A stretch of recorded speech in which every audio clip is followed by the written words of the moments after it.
নিম্নলিখিত কোন উদ্ভিদটা হচ্ছে ভূনিম্নস্থ মূল থেকে উৎপত্তি লাভ করে? সেটা হচ্ছে মিষ্টি আলু এবং অ্যাসপারাগাস, ডালিয়া, এগুলো হচ্ছে মূল পোর্শন। জীবন্ত জীব নিষ্ক্রিয় বস্তুসমূহের থেকে পৃথক হয় কারণ হলো জননের ক্ষেত্রে সক্ষম। সপুষ্প উদ্ভিদের পুংগ্যামেট কোন কোষ থেকে উৎপত্তি লাভ করে থাকে? সেটা হচ্ছে জনন কোষ থেকে। কোন জীবে স্বনিষেক লক্ষ্য করা যায়?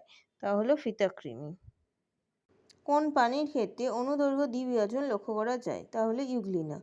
রেণু মাতৃকোষ থেকে পুংগ্যামেটোফাইট উৎপাদনের ক্ষেত্রে নিম্নলিখিত যে পদ্ধতিটি অনুসরণ করা হয় তা হচ্ছে একটি মিওসিস বিভাজন হয়, তারপর দুটো মাইটোসিস কোষ বিভাজনের মাধ্যমে হয়ে থাকে।